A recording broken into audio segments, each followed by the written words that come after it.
Naan maal intalli narratti hafte siin jedhe kumaatama jaalata. Ay, akka isheen na jaallattuun beekta kaati. Eenyu si jaalata? Asiin jeeni bira Oromoon yaa himattu. Ifumaaf na jala du'aa oola. Du'aan. Ati maaliif yeroo intiniidhaan yeroo na argitu siin lim beektare? Siliblib hin jenne sumaas biiduu ani harkaa barabbaan kiyya waan hunda sababa itti himire. Injetta akkas ija kee. Laalaa ture. Naara sumaas siliblib jaa. Ani nan qaana. Ani hin qaanofadhu. Ani nan qaana ati garuu ija kee waan ta'e kan fikirii akkas lim midhaa akkas. Injo. Ani nan qaanee malee lim hin jenne. Jedheera asli. Asli. Raajuu dhugaa dubbachuuf yoo ta'e jechuudha amma. Dooktar Aslii Jayyaan. Dooktar. Umriin kee deemeera. Lammaffaa ani mucayyoo tiyya ganaa barsiisaadha. Ganaa waa hedduu barataarti. Akka isiin biyya bulchitu fedha malee akka duriyyeen akka keetii kun fuudhee jaartii godhatee halkan sakkaree galee bokku irraa yaasuun fedhu. ሲጀመር አማማት ሲከበጅ ሲንገሹ ሲጀመር ማቲ አረ ሲጀመር ሀፊጠቷ ማፊጠቷ my daddy my father you know afaan ingiliffaan jira caccabe dhiifama sorry kabaji Raajuu kaayiroo ficiroo wal harkaa ta'e.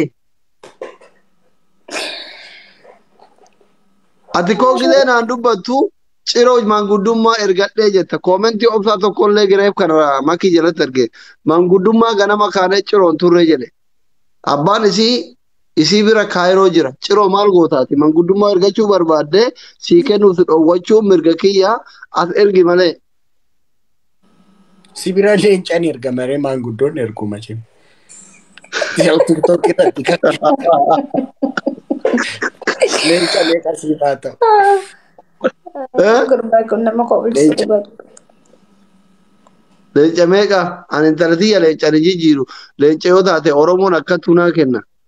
Baay'ina leenca horsiisuutiin ana beekamaadha bara akka East Afrikaatti. Ishtii miti kaa istiidha. Leenca meeqa argata ta'e gatiktaayii karaa dhufte? Ani moo? Ay kan koo xinnaadha baay'ee. Meeqa? Jaaluu. Oromoon leenca naan kennu yeroo leencichi iyyuu maybe rifachuu danda'a jedhee sodaateet naaf yaadeetu shi leenca naan kennu. Guyyaa gisee alsii kennu maal iyyirreeti?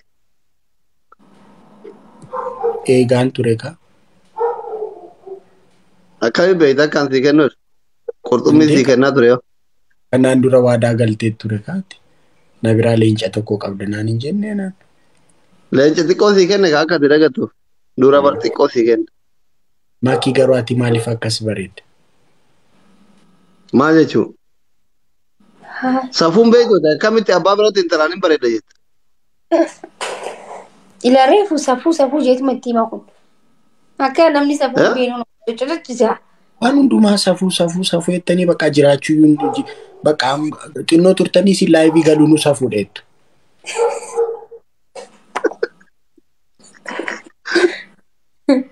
Yeroo sana namaaf. Laayivii galanii girrigirrii uumuun safuudha.